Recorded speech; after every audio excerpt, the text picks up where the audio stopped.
friends, and welcome back to my channel, or if you're new here, welcome. My name's Michaela, and today we're going to do the mid-year freakout tag. Okay, there's 13 questions in this little book tag, and I just thought it looked so fun to do. We're just going to check in, see what some of my favorites have been, what some of my least favorites have been, beautiful books, like all that type of stuff. We're just gonna get into all of the questions, so let's get into it. Okay, starting off strong, the best book of the year.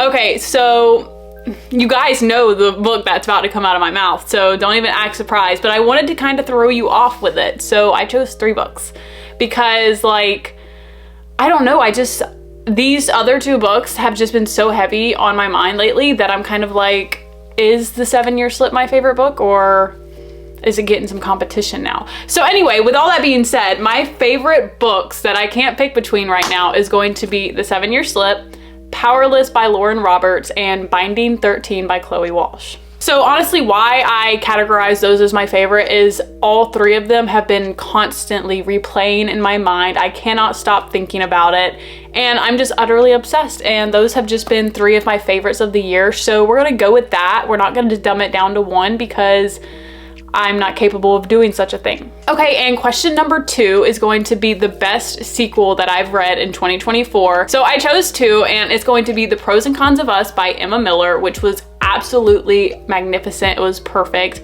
I actually read it before the first one, but still, it's a sequel, so I'm gonna say it's the best sequel I've read. And then following that, we're going to have, and I have to grab her because she's so pretty, Reckless by Lauren Roberts. I honestly have like 6 more chapters before I finish this book, but I have enjoyed it so freaking much that it's insane. Like, I knew it would be adventurous based off the way Powerless ended, but I never anticipated what happens in this book, so I've absolutely been loving it. So yeah, I'm gonna finish it as soon as I get done filming, and it'll probably still be one of my favorite sequels. I don't see how this could go wrong. All right, question number 3, new release that I haven't read yet.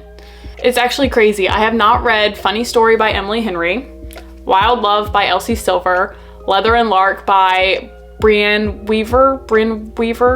I'm sorry if I butchered that. I want to read all 3 of them so badly, but I just haven't got around to it yet. I have so many books. I don't have to explain this to you guys. You know what it's like to have so many that you feel like you're never going to get to them all. And yes, they're high on my list, but I'm such a mood reader, so I'm just jumping into things that call to me at the time. So yeah, we'll get to it eventually, and I'm really excited for them. I just haven't done it yet.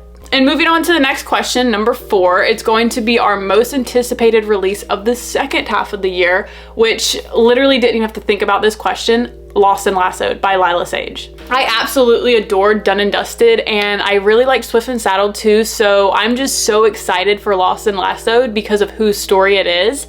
Because the minute I read Done and Dusted, I was like, I need his book and I need it now. I wrote Wild Eyes. We just said that I haven't read Wild Love, but I'm still excited for it to come out because I want it. Okay, and number 5 is going to be the biggest disappointment to me so far this year.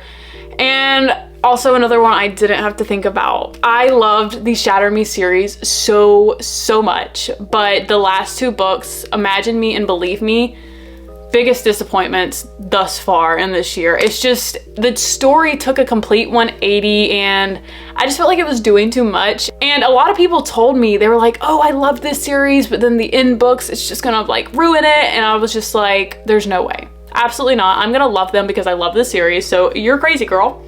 I'm crazy. Like, I lied. I hated them so much. So that was my biggest disappointment. But switching it up and doing our biggest surprise, Daisy hates, because when I read Magnolia Parks, I was like, where's the hype? Like, why do people like this? I cannot stand Magnolia. Still low-key. I have mixed emotions with her, okay? Same thing with BJ. Like, where is the love that people are getting for this series? And then I read Daisy Hates, and I was like, oh. So I also wanted to mention The 7.5 Deaths of Evelyn Hardcastle, because that book was so good.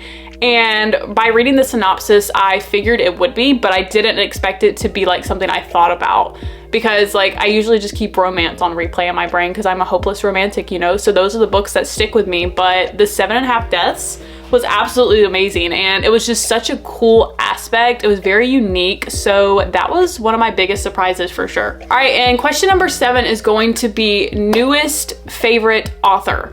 So you guys know, if you've been watching me for a while, that I did pick up my first Tegan Hunter book in December of last year, but I didn't fall for her as a writer really until this year. So I definitely want to say Tegan Hunter is one of my new favorites just because she can do no wrong. I read her 7-book series, The Carolina Comments, which if you've been here before, I've said that 1,000 times because I love that series. Literally loved all the books. Another author that I realized I really like, Holly Jackson. Like, I read the whole Good Girl's Guide to Murder series last year, but I was just like, you know, I love the way she writes, cool. But then after reading The Reappearance of Rachel Price, that book was so insane, and the way she can like form a story with all these holes and twists and you have no idea, or at least I had no idea what was coming. I appreciate her as an author. She's just so talented, so I love that about her, you know? And then I have to bring up Chloe Walsh. Yes, I've only read one of her books, but oh my God, like how can someone put so much into a book and pull so much out of the reader? Like, it was absolutely insane, and I've never felt like so deeply connected with a book, so it was super cool. And Chloe became one of my favorites super quick just because like the writing style, her way with words.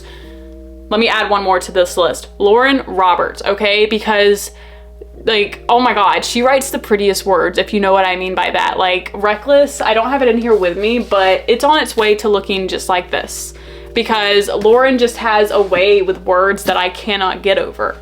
All right, and question number 8 is going to be newest fictional crush, which obviously Kai from Powerless, he's amazing and I love him so much, but also Johnny Kavanaugh and Gipsy. Just give me Gipsy and I will shut up. I will be fine. I love Gipsy. If you're watching this, boyfriend, I'm kidding. It's fictional. Question number 9 is books that made me cry. I had to kind of dumb this one down because I'm a crier. I'm gonna just come out and say it. I cry a lot. It's kind of ridiculous, but I'm so productive. It's an art. Some of the books that have made me cry the hardest this year have been Binding 13. You guys saw that. I was like ugly crying. And then Powerless, Powerful, Say You Swear, sobbed my eyes out, and The 7-Year Slip. All of those books, just like I can remember being so upset about what was going on within those books. So those definitely are criers. but I could probably name like 20 other books because I'm a crier. Books that made you happy. This is also another one that I could name like almost my whole library, but I'm gonna dumb it down to 2. So The Graham Effect by Elle Kennedy. That book just made me happy to be back in the world of Garrett Graham and Hannah and all of these wonderful characters that if you've read the Off-Campus series, you fell in love with. So to be able to revisit that when I thought it was done, I could never read it again. It was just so nice to be able to dive back into that. And another book that just made me like insanely happy was The Road Not Taken by Emily Tudor. That book just like, I can't walk outside and see a sunset or a sunrise and not think of The Road Not Taken. It's just so amazing. But yeah, I mean, the way Livy and Tristan are together just like melted me from the inside out, and I'm obsessed with it. So yeah, that book made me super happy. And if you haven't read it, I would say do so. The second one is coming out soon and I literally cannot wait. Cannot wait. It's a bodyguard romance. Say less. Okay, and on to question 11 is going to be the most beautiful book I've bought this year. So one of my most favorite books I own, and I want the rest so badly, but it's gonna run up a bag. So I'm kind of trying to wait and get them at some point. But this version of Binding 13, like there was no way I was not having this. She is so precious and I'm just so obsessed and I need the rest so badly, but I just haven't done it yet. The next UK book we're going to do is going to be Divine Rivals, because look at her. I just think this is so absolutely stunning.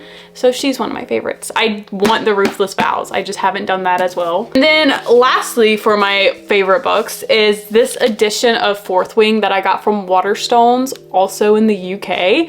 It's just like, look at those sprayed edges. It is absolutely stunning. And I want more edges like this. I've realized that I don't like just color edges. You know what I mean? Like when they're just sprayed one color, it's nothing like artwork on it. It just makes it so appealing to look at, and I'm utterly obsessed with her. She's so gorgeous. So yeah, I mean, she looks exactly the same when you take the sleeve off as the normal one, but those edges are to die for, so. Question number 12 is books that I want to read before the end of the year. So I actually have a 24 for 2024, so we're about to look at that. Canva's not loading. Please wait while we have technical All right, so 24 for 2024. I'm putting it here on the screen, so let me scooch my booch. Okay, so the ones that have white scribbles on it, obviously I've read those already, but some that I haven't read that I'd like to read before the end of the year. Icebreaker, Caraval, Carrie Soto is back, Once Upon a Broken Heart, which I did myself dirty because I have to read 3 books all in the Caraval series before I can read the Once Upon a Broken Heart, but we'll get there. The Invisible Life of Addie LaRue, Iron Flame, which I have not been running to Iron Flame, and I loved Fourth Wing, so I don't know what's happening with that. Pack Up the Moon, I've heard so much about that since being on Bookstagram, so I really want to read that one. I don't know, I'm such a mood reader, it's annoying sometimes. But The Song of Achilles, I have had that book since I started reading. I literally bought it forever ago, and I still haven't read it. So somebody please give me some inspo for that. It's just like, it's different than my normal stuff, so I'm scared, if you know what I mean. Darling Venom, I am reading that soon. I picked it up the other day, but I ended up putting it down and picking up Mr. Wrong Number by Lynn Painter. Why did I do that? I don't know, but mood read, okay? Crescent City, literally laughing my butt off because why would I put Crescent City and Throne of Glass? Girl, why would you do that to yourself? And I haven't been running to Throne of Glass either. It's just like Sarah J Maas like just takes so much energy. I don't know why I haven't been running to that. I've just kind of been pushing it off. So Mile High, that is on my hit list, and it's on my hit list soon. I want to read that book so bad. All right, and now we have to talk about the scary part, which is going to be DNFs. I've had 3. I started the year with none because I finished both of mine. I think I had 2 that I finished at the end of last year or something like that. And then I got 3 within the span of a month. Like, can you tell it was a book slump month? Because yeah, the slump one, it got me, and it got me good. So books that I DNF'd is going to be Everything I Know About Love. I just couldn't relate to anything in it, and I was just bored, so I gave up, unfortunately. And then Through Fire and Ruin, I felt so bad DNFing that one because the author actually sent it to me, but I wasn't in the headspace to read it. I just could not focus on that book. It was a Fae type deal, and I thought I was really gonna enjoy it, but I just couldn't connect. I don't know why, and I hate that, but yeah, I DNF'd that one. And then The Idea of You, which if you watched my Learning to Be Alone for a week, you know how that went. It was awful. I love the movie so much. I've seen it like 4 times, but the book was not for me.